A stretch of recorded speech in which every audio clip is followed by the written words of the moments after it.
Shalom, call Elohim La, Yahweh Shem Yahweh Bashem Wahara Kwadash. Double honors to the elders and the apostles of Great Millstone who rule well for teaching me this truth. Salutations to the hopeful elect. All right, to you brothers out there across the globe pushing truth with our righteousness and sincerity. And to you few sincere sisters who hearken as well diligently. Peace, love, and blessings. Kaya here back with another video. I'm going to just make this real quick because I'm not going to overextend the point. However, I do want to add my little, nickel and dime, And I was watching the Elder Apostle Gabar, Daily Edification for that's his page. That's the elder's page. He was reviewing and making a commentary on a video that the brother in Montreal, Canada, GMS Contrition is Key Ga had made concerning guys in his truth with long hair. All right. So once again, I'm not going to review. I'm not even going to make this. This shouldn't even be more than 5 minutes. I do want to, like I said, add my little 2 cents. Okay. That, look, man, as men, we're supposed to be looking for the most efficient way to get through life. Okay. Now, what the elder was going into, you know what I'm saying? Like it's, the elders are not saying you can't have braids or whatever the case is. The elders just basically saying it's a nuisance to continue to keep up with braids and checking your hairstyle, because in this kingdom, all right, in this wicked kingdom, which is not our kingdom for the so-called Negroes, Latinos, and Native Americans, we're not supposed to be styling and profiling. However, you do have brothers that like they enjoy certain elements of the world, which there's nothing wrong with that if you can afford it and if you can manage it. All right, if you can manage it, like having a woman in this truth, it is vain. All right. However, if you can manage it, then that's all right. Okay. I want to look into the word nuisance real quick. If I'm spelling it right. I wasn't spelling it right. So it says a person, thing, or circumstance causing inconvenience or annoyance. All right. It says a person, thing, or circumstance causing inconvenience or annoyance, which one of those things that, the elder apostle was going into and the brother was going into is maintaining long hair. All right. Well, we're not supposed to have long hair in this truth to begin with. Okay. But you know what I'm saying? Like having braids in itself, brothers definitely supposed to be, having dreadlocks or whatever the case. All right. It's vain. It's a nuisance because you always have to maintain, like you always have to over maintain it. Okay. You got to look for somebody to do your hair. Do you got to pay whatever kind of money? Once again, a man of the Lord, a man in the spirit. All right. This is not to say, because this balancing the truth. This is not to say that you can't have braids. This is just simply saying if it's deterring you from being more spiritual, cut it off, man. All right. As a matter of fact, let me go ahead and start off with that scripture, and I'll jump back to the point.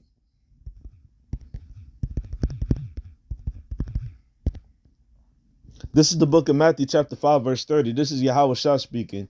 It says, "And if thy right hand offend thee, cut it off, and cast it from thee.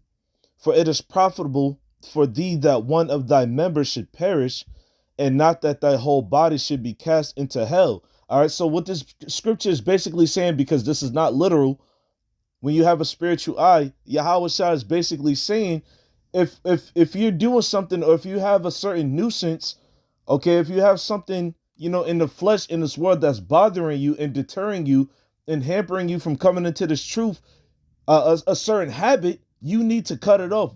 Be it women, alcohol, okay, worldly friends, whatever it is, you need to cut it out because all of those things are vain. Okay, but once again, there is balance. If you can maintain them, you know what I'm saying, be a spiritual man. All right, there's nothing wrong with it. Then you've committed no offense to Yahweh Shem Yahweh Shai. All right, but once again, the topic that they were going into was what? Having long hair. All right, long hair on the man. It is vain. It is vanity. All right. Once again, I'm not trying to make this video too long. I'm just simply getting to the point because what? Having braids in itself, is vanity. It's not vanity. Excuse me. It's a nuisance. All right. It's an annoyance, and it's truth. All right. Now going into vanity, what's the word? What's the word vain? It means nothingness, man. All right. A vain person is somebody overly indulged with how they look. All right, who they are. All right. Basically proud. You know, the elder had went into the account of Absalom. All right, but you could watch the video for yourselves. All right. But going back to the point, if thy right hand offend thee, cut it off. Meaning, if you have a certain habit or behavior that's hindering you from being in this truth or doing the work properly, you need to stop it as soon as possible, man.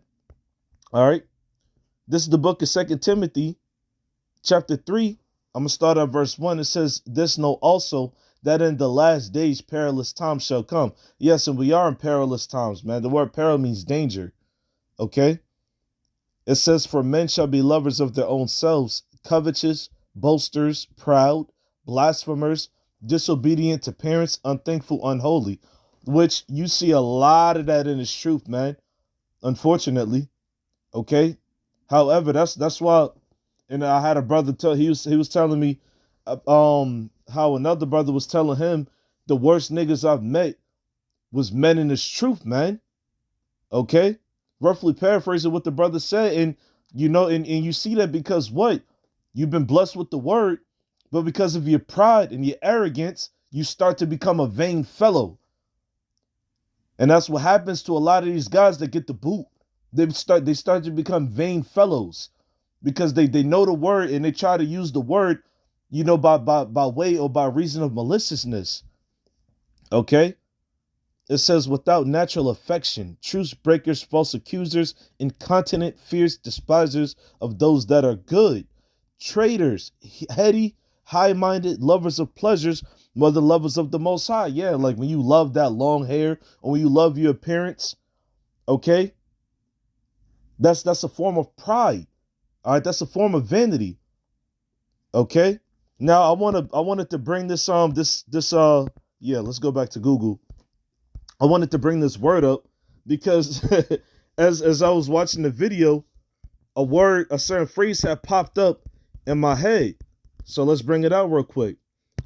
I think all brothers is familiar with this one, or, you know, most brothers, like, you know, mainly younger brothers around my age, you know, in the 20s and such. All right, thirst trap. It says a thirst trap is a type of social media post intended to entice viewers sexually. It refers to a viewer's thirst, a colloquialism. I never heard that word before. Interesting. A colloquialism likening sexual frustration to dehydration, implying desperation, with the afflicted individual being described as thirsty. Let's look up this word, colloquial. Now, by reason of context, I can pretty much tell that this word is basically like a comparison. You know, like a metaphor or something like that. It says a word or phrase that is not formal or literary. Yes, it's not literal. It's like a metaphor.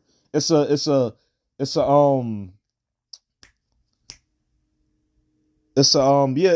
comparison. You know, liking sexual attention unto being dehydrated, or liking somebody's sexual pulse unto, you know, being dehydrated. You know, like you know, you thirsty.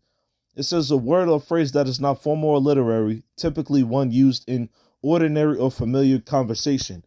All right, so colloquialism, you know, we got that. So going back to thirst trap, and we, you know, and this is why it's not comely, it's not meet to be on social media such as Instagram, Facebook, etc., online media sites. All right, so when you look at, you know, certain pictures for thirst traps, here you go. This is all it is, man. Because when you see posts like this on, you know, the Instagram, the Facebooks, and all these other sites, because both men and women do it.